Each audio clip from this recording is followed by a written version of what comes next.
Zola Levitt Presents with Dr. Jeffrey Seif and Sandra Levitt. As dark clouds ominously loom over the horizon, radical Muslims charge the atmosphere with brazen disregard. As the sun sets over Christian Europe, sleeping Christians need to wake up, non-Christians need to get up, and moderate Muslims need to rise up.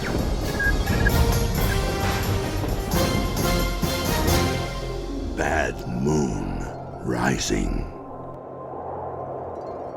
A hearty shalom to all of you. Jeffrey Seif here with my friend Sandra Levitt. Shalom. Welcome to Bad Moon Rising, Jeff. Yes, it's an ominous title for a series.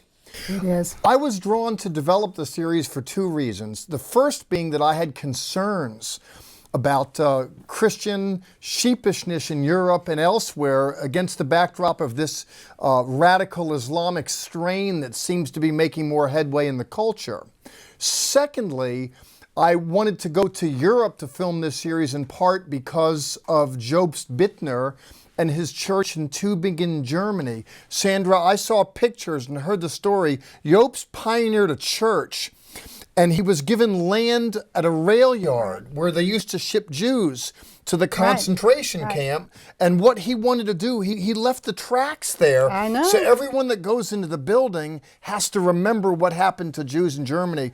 I figure I want to tell this guy's story. Yeah, no kid. Can you imagine being a parishioner and walking across that railroad track every single time you went to the church? Right. Every single time. It would have to have some kind of effect on you. Right. Now, they walk over the memory of the Holocaust. Right. But Jobst mobilized his church of a few hundred to walk along the path of the Holocaust. I just cannot imagine what those people must be feeling as they're walking in the march. I cannot imagine. Well, it was moving. We started off at a boardwalk area where it all began, and we marched this distance. There was a time when Hitler sent everybody on a death march. Yeah, but this is a life march. Yes, well, here people that love Jesus retrace the steps. And for me, I believe Jesus is the hope of the world. The King of the Jews is the hope of the world. That the Lord, when He ignites passions in people like these, it's beautiful. I agree. And here's the start of the march at Bissingen.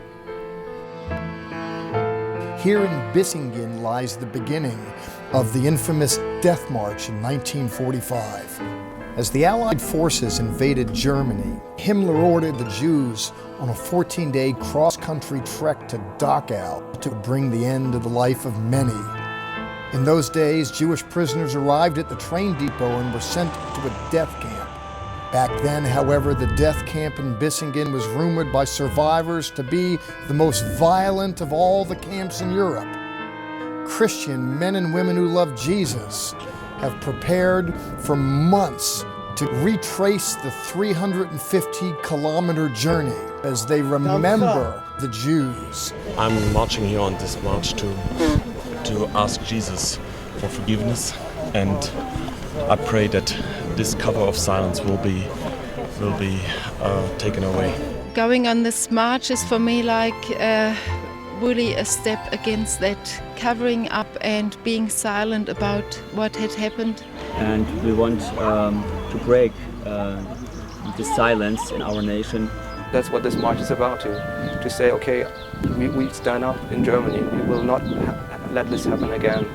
I know it's a privilege to remember the people who died here and to identify with the Jewish people here.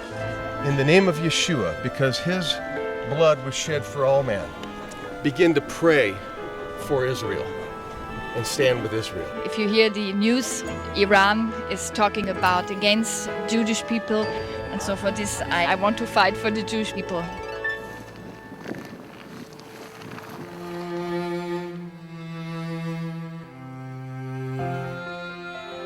An electrified barbed wire fence, a ditch, and a wall with 7 guard towers surround the camp. And it is here at Dachau that Jeff teaches. Arbeit macht frei. In German, work will make you free.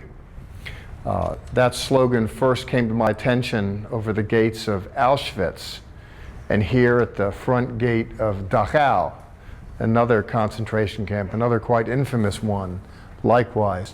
work will make you free. People would walk through these gates, so they'd be drugged through these gates. Of course, no one came through here willingly. Dachau house, political prisoners, many, many tens of thousands came through these gates, and the promised work makes free, of course, was never realized. What freed people from this camp was the Allies or death, whichever came first. Beyond that, some were not freed from the camps, but removed from them, as this was just a holding place, and they were sent to one of the 1,200 camps all around Germany. Arbeit macht frei. Work will make you free. People think a lot of things will make them free. I believe that when I read the biblical text, we're told in here, in the Johannine chapter 8, he says there that, and the truth will make you free. It saddens me in so many ways. The truth is in such very high demand and such very short supply. The truth of Dachau was hidden. Interestingly, in the days of Hitler's Germany, they had newspaper reports that this was like a country club. It's horrific, in fact. I was going through some of the newsprint, and they were saying so very much how this place was so very great. You'd think it was a hotel, how they were enjoying themselves. I read a letter from the Red Cross commending Himmler for the humane treatment here. It's all myth, it's all nonsense, it's all non-reality. And again, non-reality seems posted so many ways in so many days. Had a conversation earlier today about how even in media today, there's so little truth in reporting. And here in Dachau, this is the most obvious insult to truth that I know of, people thinking they were coming into this misery to be set free through work. Absolute nonsense. Oh, we would do well to open up the biblical text to learn what freedom looks like, and I believe we can find that with relative ease on our knees.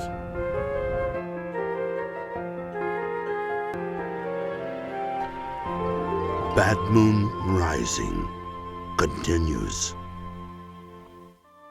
For insightful perspectives of Israel and Bible prophecy, ask for our free monthly newsletter, The Levitt Letter. When you call, be sure to also ask for our free catalog with the latest videos, books, and music. Our correspondence course, the Institute of Jewish Christian Studies, includes reading packets, teaching CDs, and mail-in tests. You may want to join us on an upcoming tour of Israel and Petra, or cruise the Mediterranean visiting Greece and Ephesus. Please contact us for more information. It has been a good season, plentiful rain, and now the days are filled with the warmth of the sun. Soon, we will see a bountiful harvest. I am Joshua, and this is my land. It is rich and fertile, blessed by Hashem.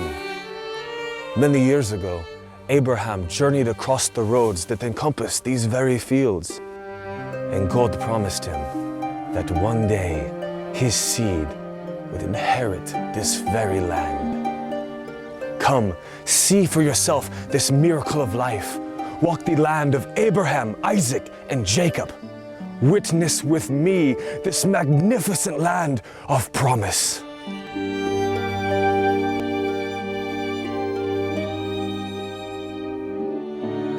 For your free brochure on our next tour to Israel, call 1-800-WONDERS. In the Second World War, millions of Jews were mercilessly slaughtered. Little did they know, little did the world know, that out of the miseries of the Holocaust would emerge the modern nation-state of Israel. Isn't it fascinating that we today can visit the ancestral homeland of the Jewish people? And God, isn't that the way God works? He brings from something so horrible something so glorious, the state of Israel. Beauty out of ashes is predicted in the Bible. Right. We have a turnaround God. Oh, marvelous God. And people need to see their homeland. They really need to see Israel. And we need to see as well that there's a God who watches over the Jewish people, because we live in a world today where individuals want to slaughter the Jews much as they wanted to do and did do yesterday. May it never be. And can you imagine walking through gates that say, work makes you free? Can you imagine when we know that truth is really what makes us free? And there's a woman, Rose Price, a Jewish woman that was set free by that truth, wasn't she? And and not bitter about it. She says, I serve the Lord of Israel, which is wonderful. Our producer, Ken Berg, interviewed Rose Price. She's a wonderful, delightful woman. It's a great story to tell. Please watch this. Poland was a difficult country to live in if you were Jewish. But we put up with it because my grandparents and my parents always taught us a Jew has to suffer. I attended 3 schools. It was the Polish school, the Hebrew, and the Yiddish. And it was wonderful. I come out of a family that grandma had 9 children. My mother had 4. And then the Germans came in. And my world died completely. At that time, I was 11 years old. I attended my school. I helped home. And when the Germans came in, the first thing was that threw out all the Jewish children from school. We were not allowed to get an education. And after that, when we were home and Mom and Bobby, Grandma, taught us, we were thrown out of our home into the ghetto. And then they caught us in the ghetto and marched us to the ammunition factory. I'm 11 years old, what do I know about ammunition? But they told me, either learn the machines or die. We worked from dark to dark, I don't know how many hours. Our food consisted of 1 slice of bread, 1/4 inch thick, and 1 cup of, well, they called it coffee, but it wasn't Starbucks. And the starvation was tremendous. I was in 6 camps, including here. We were so long in the train, so many days, so many weeks and months. There was no toilet facilities. Where you stood, and you stood very tight, that's where you stood. In what you stood is what you stood from other people and you. And no food. The only water is we climbed on each other's shoulders and put our hands outside the window from the train to catch some snow. And I asked the one soldier, please give me a piece of bread, I'm hungry. And he thought that was so hilarious. No feeling. The people never had any feelings. They didn't see us as human beings. We were parasites. We were lined up and marched to Dachau. And I don't know how long it took. We were drudging in the snow. That's what I remember. So much snow, so cold. When we got to Dachau, there was no food. There was dirt. You grab the corner of the floor so nobody will find you or shoot you or strangle you. You had to fight the rats, you had to fight the bugs. You had so many lice on you, you would take your hand on your body and just clean them off and throw it. You couldn't even put them in the fire because you weren't too close. The dirt was tremendous. We were not humans. There were bodies, mile-high bodies. Some were still crying. Some were still giving out, I'm still alive, don't bury me. There was no burying. There was nothing. They didn't even use the guns because they didn't have enough ammunition for us. And that was the life because shortly after Dachau we went to Burgau, another outlet or satellite. And from Burgau we went back on the train. And then the soldier said, this time we take you to the waters to drown you, because we don't have enough ammunition and we don't have enough gas to gas you. And somebody from the men, the prisoners, because some of them we left here, some of them were still on the train, opened the door to the cattle car. And we jumped out, and I grabbed my sister's hand. And I said, I made enough bullets. Let them use it now. And I said, Sarah, come on. We're jumping. To death or to life, we're going to be together. And a few nights later, the Americans came in. And that's how I was liberated, by General Eisenhower and General Clark. And the American soldiers.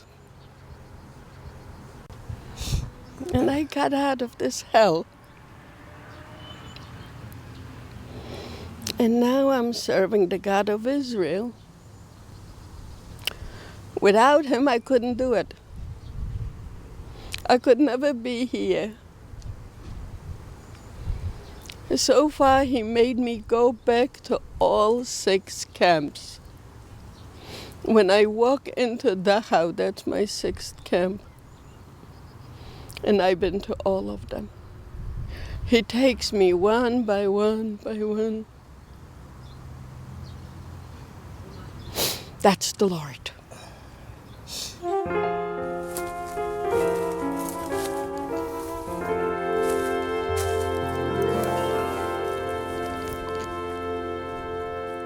They dug it out by hand. Behind me are shale deposits. You might not be able to notice, but here I have some in my hand. They say that you can squeeze this and you get a tar product out of it, which can be then further distilled to get but a small drop of oil. Well, at face value, it was a bright idea, make oil come out of the rock, but who's going to do all this work? Well, the Nazis had an answer to that question. How about the Jews? And so en masse, Jews were rounded up into this horrible slave labor camp. Little can be seen right now. Behind me is some shale, and beneath me is what's left of part of the industrial complex, where the Germans had manufactured this enormous facility. Actually, it's discernible all around the acreage here. Again, you can barely see it right now. Individuals see what look like bunkers protruding out of the earth, some concrete, some vestige left over from a former season. It was a horrible season, but right now it's beautiful and forested. Actually, after the war, the area was deliberately reforested. This was all stripped bare.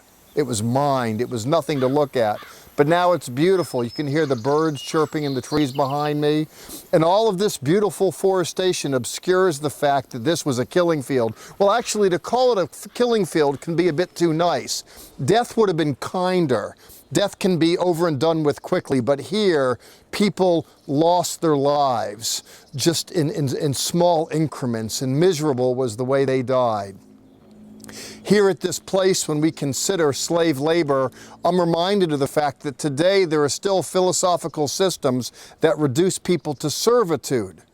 I'm not going out of my way to try to be offensive, but it is part of Islamic doctrine that those outside of the house of Allah are part of the house of war. And for these individuals, predestined is jihad, the result of which some under the heat of persecution will be converted. Those that don't will have a status called dhimitude, wherein they're second-class citizens in an expanding Islamic empire. And as second-class citizens, they are allowed to be used as slaves.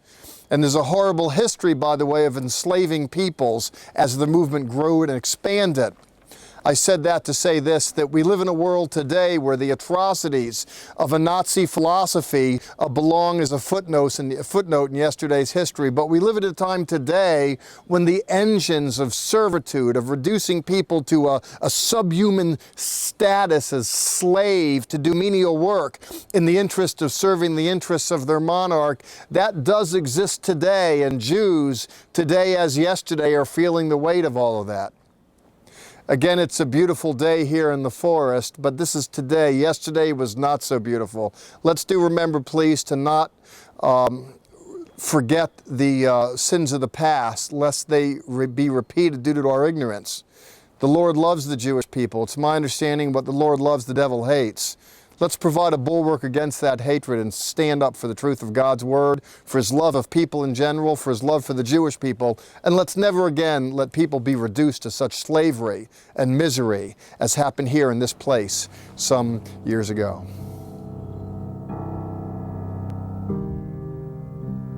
Like lambs led to a slaughter, shadows of death we faced alone. Where was our God when we were dying?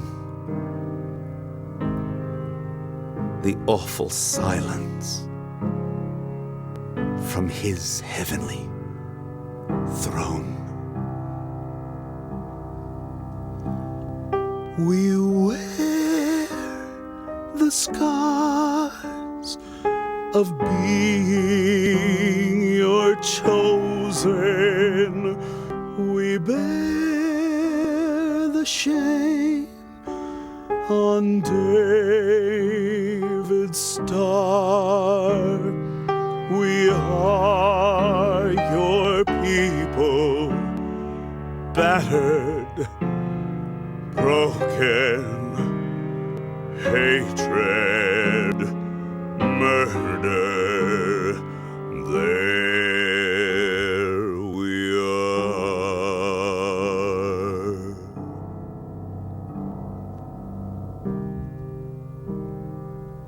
Innocence lost, our sons and daughters. Down in the valley lie victims unknown. Why then, O God, as we were crying, did you not hear us as we died alone?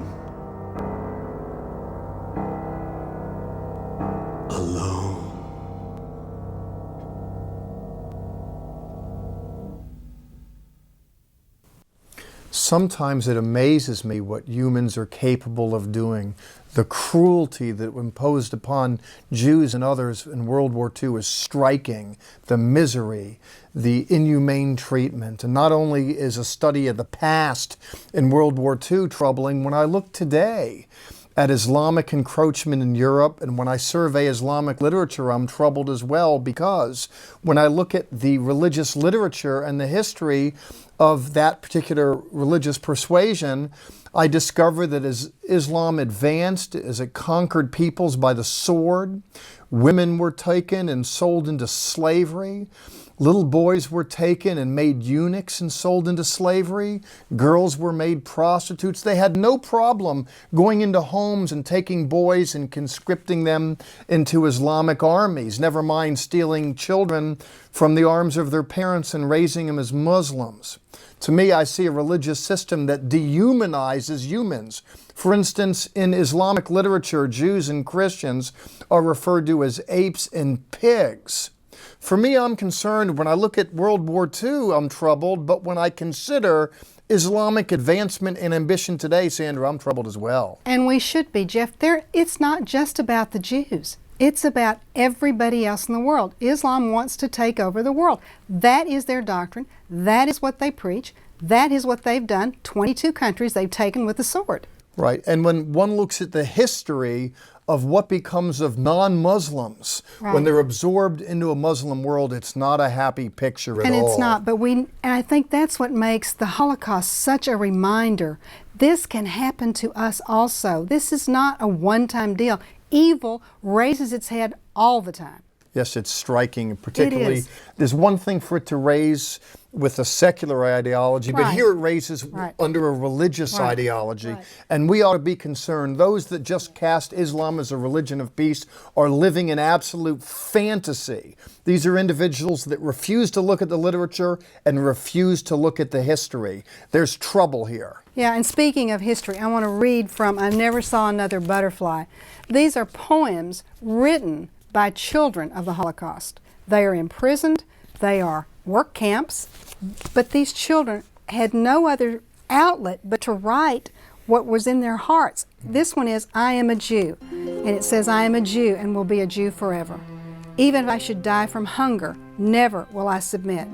I will always fight for my people on my honor. I will never be ashamed of them. I give my word. I am proud of my people, how dignified they are. Even though I am suppressed, I will always come back to life. And that's the message of hope for all people, is that we come back to life. God bless you, and as you go, Sha'alu Shalom Yerushalayim, pray for the peace of Jerusalem. Next week on Bad Moon Rising. Father was taken out of Stuttgart, and he was brought to one of the outer camps of Dachau. They were housed in 11 out camps of the KZ Dachau. Very, very hard work, and most of the people didn't survive this work. The same forces of anti-life exist in the world today in the form of a religious system called Islam. Our offer on this program, Satan in the Sanctuary, written by Zola Levitt with Dr. Thomas S. McCall. This bestseller concerns the history of Israel, the temples, and the Antichrist, as forces prepare for the last day's battle for planet Earth. Learn how the leader of the underworld will become Satan in the Sanctuary when he blasphemes during the tribulation period. Ask for the book, Satan in the Sanctuary. And you may also call toll-free for our colorful monthly newsletter, The Levitt Letter. This free publication includes Bible lessons, insightful news commentary, Hebrew lessons, and more. Call 1-800-WONDERS. That's 1-800-966-3377. Or write to Zola, Box 12268, Dallas, Texas 75225. You can also see our Levitt letters, TV programs, and national airing schedule at www.levitt.com. Please remember, Zola Levitt Ministries depends on tax-deductible donations from viewers like you.